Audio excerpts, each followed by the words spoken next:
Assalamualaikum viewers. Today the topic that I'm going to present is I wrote that Anglo-Norman period. In English history, Anglo-Norman period comes after Anglo-Saxon period that we have discussed in the previous lecture. You can search it on the YouTube. Anglo-Norman period.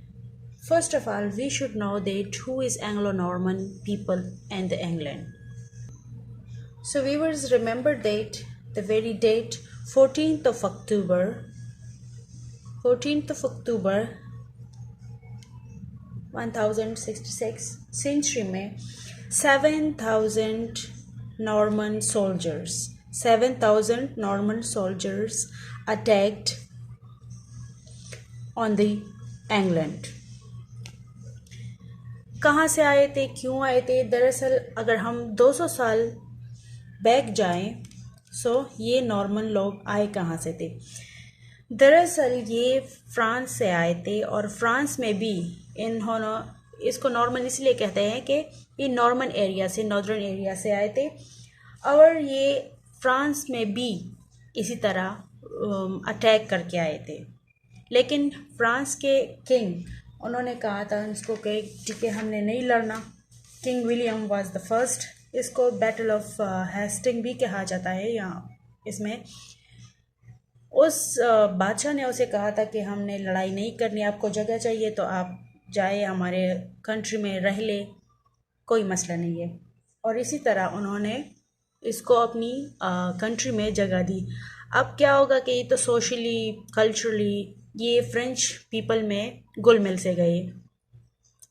उसकी औरतों के साथ शादियाँ की, इनकी औरतों से उसने शादियाँ की और इसी तरह ये सोशली एक दूसरे से घुल मिल लगे। लेकिन इसकी जो अपनी हैबिट थी फाइटिंग, ये अपने बीच भी लड़ते थे, तो वो जो थी तो वो उसकी फितरत थी, तो फाइटिंग अभी तक इन्होंने नहीं भूली।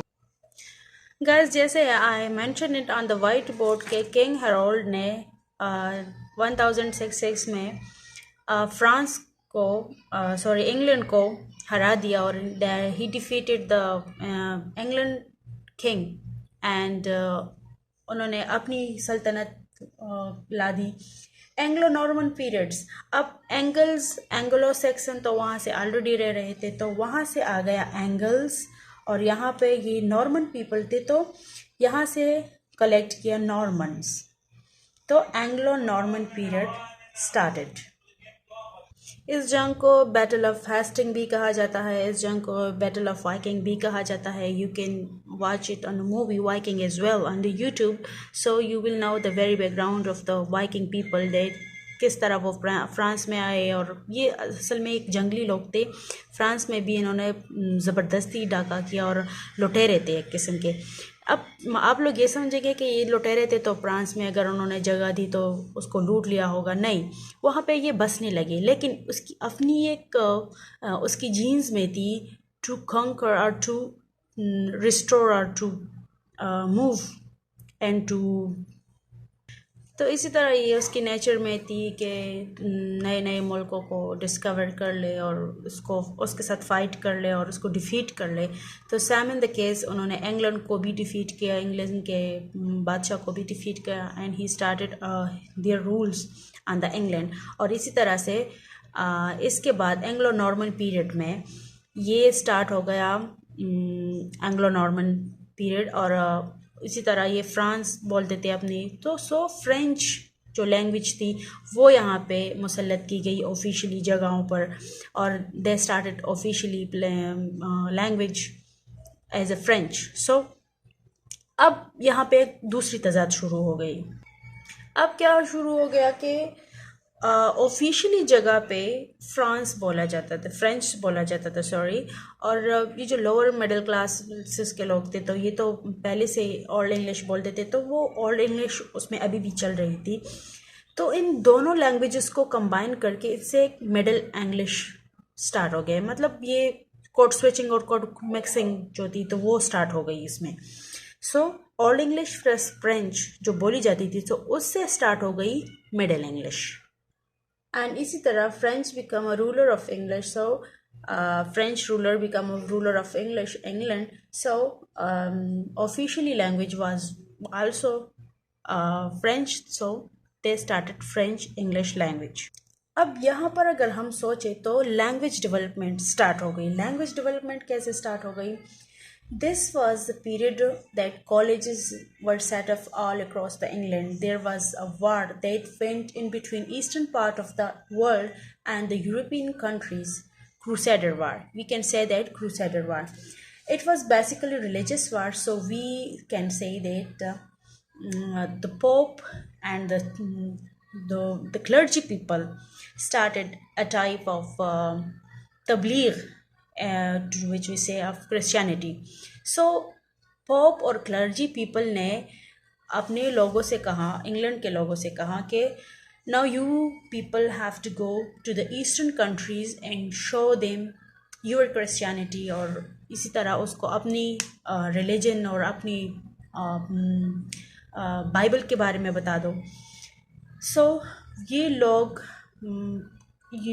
नॉर्दर्न कंट्री ईस्टर्न कंट्रीज़ को चले गए और इसी तरह उन्होंने तबलीग स्टार्ट की. So they told to the people to go to the eastern part to tell them about your religion, about your, and to educate the people.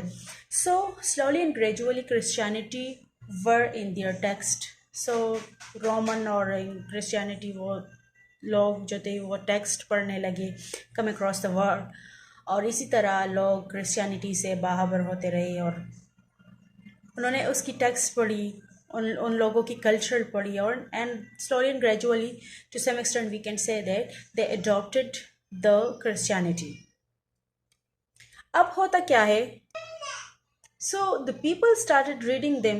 So clergymen were the only who were educating people. So education moves ahead out from the church. अब चर्चों से बाहर निकली and university started building up. अब यहाँ पे एक बहुत ज़्यादा इम्पोर्टेंट बात मैं कहने जा रही हूँ कि the well known यूनिवर्सिटी जो है आज भी कैम्ब्रिज एंड ऑक्सफोर्ड भी इसी दौरान बनाई गई. अब ये आप लोगों पे है कि you will have to write it in the comments के एग्जैक्ट जो थी ये कब वजूद में आई, कैम्ब्रिज एंड ऑक्सफोर्ड. अब ये मैंने आप लोगों पे छोड़ा है, you will have to write कि कब उसकी एग्जैक्ट डेट बता दें. लेकिन आपको मैं सिर्फ इतना बताती चलूँ कि इन द 10th सेंचुरी ये कैम्ब्रिज एंड यूनिवर्सिटीज़ बनी. In the result of that के लंदन जो थी तो उसमें एक रिवोल्यूशनरी एजुकेशन की भी एक रिवोल्यूशन आया. London became the main centre of education. और इसी तरह अगर हम आज भी we can see the famous writers in the English history. So we know that all the famous and great writers you will found in British history belongs to London. London became the main center of the education. तो इस दौरान language की भी एक change आई. Culturally ये लोग एक दूसरे के कल्चर को अपनाने लगे.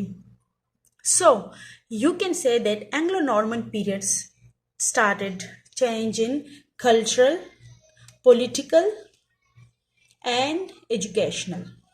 Political and educational. इसमें सारी changes we have found it. Okay. और इसी तरह से इन्होंने इंग्लैंड पे हमला किया. और आजकल अगर हम आज भी देखें तो फ्रांस और इंग्लैंड ये लोग आपस में आज तक भी वो दुश्मनी नहीं पा रहे हैं कि ये लोग आज भी एक दूसरे के यू कैन से दुश्मन टाइप होते हैं, क्योंकि इन लोगों ने ज़बरदस्ती यहाँ पे हमला किया था. Now this was my topic and the another one that we are going to discuss in the next video, that is age of Chaucer. वहाँ पे उन्होंने क्या किया, फिर कैसे ही slowly and gradually the English literature became proceed. So we'll have to read it in for the next video. Thanks for this. Still, if you have any question and anything, write it in comment. और मैंने जो question की है Cambridge and Oxford की जो date की fix date, so you have to write it in the comment. I'll be happy and thanks a lot.